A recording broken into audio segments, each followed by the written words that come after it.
And now, friends, for my next thrilling trick, I shall sink a ship without even looking at it. My God, what a crazy idea this is. But it's really not that crazy. It's perfectly sensible. What we're going to be doing is we're going to Dick O'Kane this sound contact we have, which is the contact from our previous attack. And you may be saying to yourself, well, effing controller, how in the hell are you going to pull off such a feat? And the answer is I don't know. I don't know if this is going to work. But we're going to try. We're going to slow down a little bit too. And the way that we're going to do this is we're going to use a tool that we really haven't used very much in our seaborne escapades. We are going to use the machine that goes ping! It is my favorite. You see, we leased this back. Never mind. This thing is pretty cool. It's also kind of lame. I immediately contradict myself on this, but the principle behind it is cool. What you do is you target an enemy ship, and you do that by doing this. I'm going to tell my sound guy to follow this contact, which is this key. Sir. Yeah. Sweeping. Merchant. There you go. Bearing. 7, now, 5. He's probably too far away to do this effectively, but I'm going to show you guys what the principle is. Basically, once you have this following contact thing set up, you can ping them. Just like we have been pinged in the past. The tables have turned. Now, what it does is it pings and it waits for a pong. And as you can see, this scale, I think that this scale is actually in yards. That was the pong. But it was also a long ways out, so we're not going to use that information. But basically what you do is you ping them, and the amount of time it takes to get a response back is the range. Now, what we would also do, if we didn't have contact lines, is we would take the bearing that our friendly neighborhood sound guy, who is, well, we got two. We got Juicy Rump and Mechanized Fantasy. I hope that there are no mechanized robotic fantasies about Juicy Rumps while we're commencing this attack, because it's a little bit delicate. Your sound guy will give you updates, and we would draw a line basically using the protractor here, like so. You would say, I'm going on this course here, and my sound guy says he's off to bearing 73. Whoops, that's not how you do that. Let's just bring that, well, you get the idea. you would use your actual tools to draw the line, as I have demonstrated I am incapable of doing.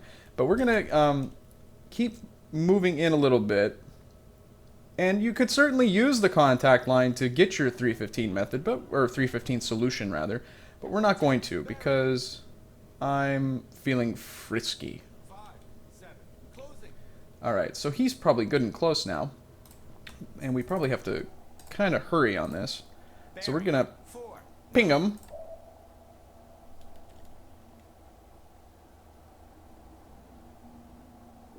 That was a little bit far. This thing is not accurate, really, is what I was...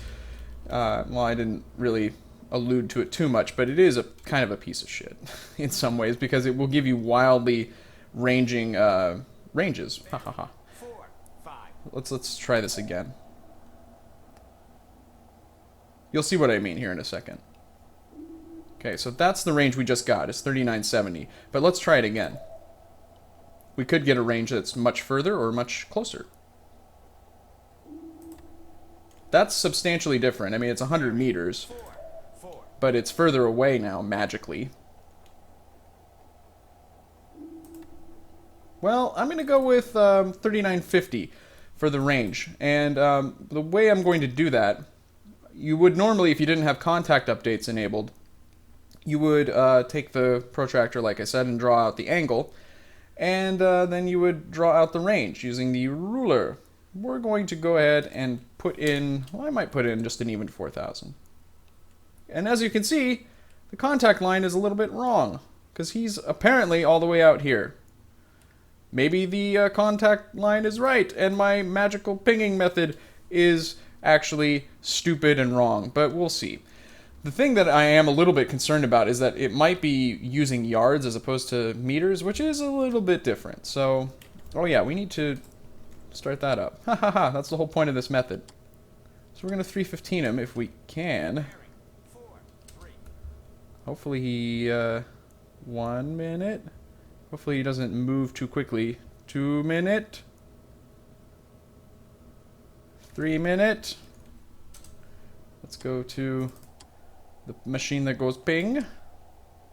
And we'll go ahead and ping him now.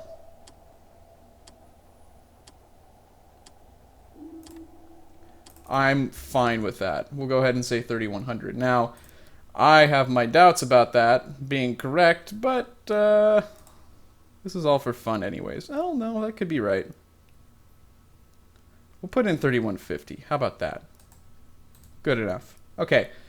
Put some pencil marks in, and I'm pausing the game just because I find it kind of excruciating to use the tools in this game under any kind of a time frame, so I'm just going to go ahead and pause it because I'm a dick. This is basically what it is here. It's just getting the marks perfect.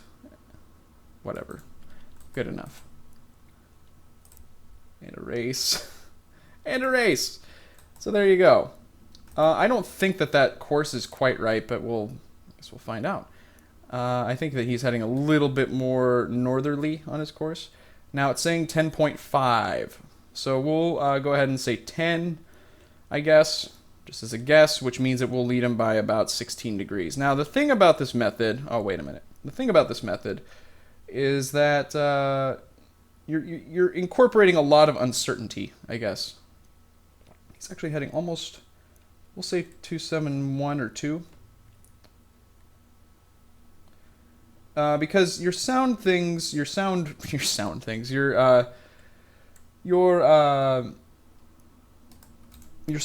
and all that good stuff, it's not terribly accurate, I'm afraid to say. So that's a little bit of a problem. But we'll try to make do. Now I'm just going to steer manually because it said 271. I'm just going to set it to a little bit less than that even. No. Can I get like a 1 degree? There you go. Alright, so we're steering and we're basically ready to go. Now let's turn off the goddamn 60 minutes stopwatch. We do need to go to the periscope. And we're not going to actually look at them. We're going to start entering in our computations into our doohickey. So we're going to lead him by about, let's lead him by 16 or 17, something like that. So that'll be fine. And then we will crank the range back. And then we're going to speed him at about, let's put 10.5 in. Let's go hog wild. Now this is very important. Even though you are underwater, your torpedo systems will basically need a bearing fed in from something like your periscope. So let's take a look. It's going to be saying that we're going to be... Yeah, this is not quite right then. There you go. We want it to shoot straight ahead, basically. If you don't point your periscope at the bearing where you want to lead it, it will not work. Nothing will work. It will be broken. So we're going to wait until he gets about to maybe, let's say 15 degrees, because there's a little bit of lag, I've noticed, in terms of him being, like, I'm theoretically what I would be doing is waiting until he gets to my lead angle of 17. I find that that's not quite right, is if you wait for that exact bearing to come up. We are going to open our tubes, though. Let's put the scope down. For some reason, it just doesn't seem to work quite right if you do it that way. I would wait for a degree or 2. So that's technically getting close to our bearing. I'm going to wait until about 15 on the first one. Now we could go and look at them, but that would remove the fun. Come on. Getting close. 1.5. And we'll give this one about 5 or 6 seconds. Give it 6 or 7 maybe. Ploink. Oh, that was probably a miss then, because it changed to 14. But let's take a look-see. And there he is, way off in the distance. And again, we did not use the position keeper. Oh, our torpedoes are breaching. That is not good. Seas are a little bit rough. But that's actually one advantage of this method, I guess, is that if you were on the surface or if you were using your periscope to try to find a solution under these conditions, you would have a little bit of a tricky time. Now, we're going to keep following along. Oh boy. Now, unless he sees this... Oh my goodness gracious! What has science done? That's going to be pretty close. Nope, I think that's going to be a good even hit. Look at the thing. It's like... What is it doing? It's a Jesus torpedo. It's walking on water. Amazing! Not only do these not have duds, they are able to float in midair and... Splorf. And that's gonna hit right in the middle. And... Bananas. Oh! Oh no! Oh no, Mr. Bill! Wow, I wasn't expecting that to work so very well. We've lost contact with it because it is sinking and exploding and dying. Ha ha ha, ha ha ha ha. You didn't even see me. I'm like the John Cena of the submarine world. Except not stupid. Well, I'm stupid. I take that back. I am basically the John Cena of the undersea world. I don't... Wow. Okay. I was gonna say I can't rap. Which I've demonstrated in the past. But I can hit things underwater without even looking. My goodness gracious. That went very well. I don't know what kind of ship that was. Let's see. Let's go to this. And then a catapult ship.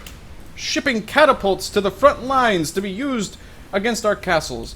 Very good that we took care of this ship. Well, that was a nice little target that we took out, and we took it out in fine, intelligent, Dick O'Kane fashion. Good for us. So with that dealt with, we're going to continue on course, and I will see if I can come up with some other thrilling ways of destroying enemy shipping for you guys. Haven't had one of these in a while.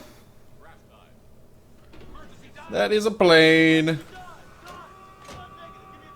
Oh boy. It's kicking around on the surface in the middle of the day. It's always a risk. And it's fairly hazy out, but I don't want to chance it. Not gonna do it. Wouldn't be prudent. Let's put that thing down. Don't point that thing at me. Alright. So he was heading pretty much right for us. Ha ha ha. We're already well under. Yes, sir. New depth. 4-1. Yes, sir. Ahead 1/3. I just want to see if I can see him. Current depth. 3-0. If we can get a glimpse of our oppressor. Maybe not. Well, shucks. Well, crisis averted. Good job, me. Go team. Well, I didn't really mention that we had been in our grid, but we have been, and apparently we have been for our allotted time. So, actually the airplane, well, I don't want to call it an incident because nothing really happened other than us diving. Encounter, maybe? We didn't even see him, but whatever. The airplane, affair occurred in our grid. And we've been here long enough, I think. And I've talked about being in our grid quite long enough. So let's get into another grid. Status report. Run to Sulu Sea. Run! Run as fast as your legs can take you. Which is an interesting destination for us. Reason being is that there's actually a task force over there. There's a task force that I marked on the map quite some time ago. Heading south-southwest at a speed of 17 knots, which is... I marked 170.1 kilometers so that I can remember this fact. I don't think that we're going to encounter them because I believe that they're going to be heading this way. Probably. Maybe. We'll see. So we're going to clean up our course here so that we can get to the Sulu Sea as expeditiously as possible. Let's get rid of that. And we're going to make a course together as a team. This way and through here, and then that way. And I forgot to mark the little line. Oh, yeah, this is that shitty straight. This is really the only good way to go through. But for the sake of expediency, we're going to go like this. And just hope, naively and foolishly, that we will not encounter anything that will attack us there. And let's also draw out our line of about 150 clicks. Blammo.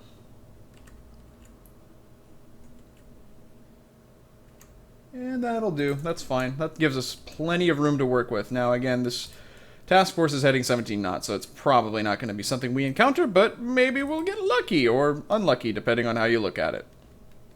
We have some very foxy fox traffic that I'd like to share with you guys. It says, be advised that American naval forces are currently engaged in the area of Guadalcanal X. All nearby forces are requested to assist X and then solve for Y.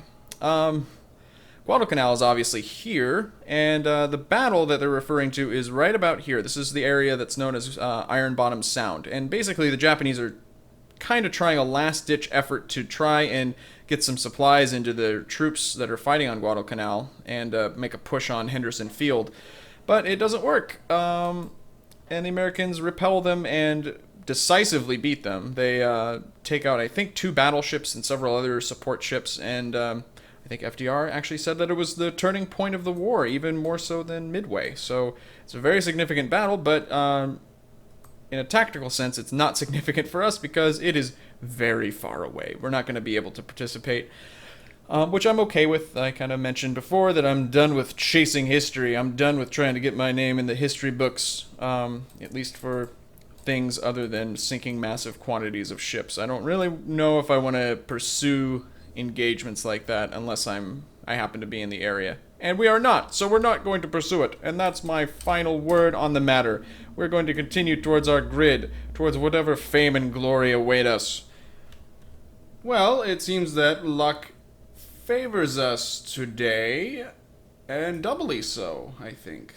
Because we have a target heading directly at us, but it does appear that there's a second one. Multiple Huggles. It'll be a menage torpedo. Yep, that was said. Alright, so I've got us under, and I'm going to have to think a little bit carefully about this, because I was going to do a stern-based Dick O'Kane method. It's not that different, but I guess this is an example of why you want to have multiple torpedo tools in your torpedo toolbox. Because the Dick O'Kane method would be fine for a single target, but for 2, not so much. So we are going to, I think we're just going to do a conventional attack, but I'm also going to have us go southwest so that we can put a little bit of distance between them and us. Because there do appear to be 2. The lines are kind of muddled, which is a good way of telling if there's multiple contacts. So there you go. And we're going to just steer a little bit. Actually, you know what? Let's 315 them still. Let's still do that. That's still perfectly fine to do. Alright. Get the goddamn thing here. Get going. Get it together. You can kind of infer their course if they're going like that. You can draw one line between the 2 of them. But the speed, can't do it. And a go. Alright, so we're going to 315 them out. 1. And a 2. And a 3. And a mark. Marky Mark and the torpedo bunch. Come on, update. That'll do just fine. Delightful. Alright, we will draw a line. as follows from mark number 1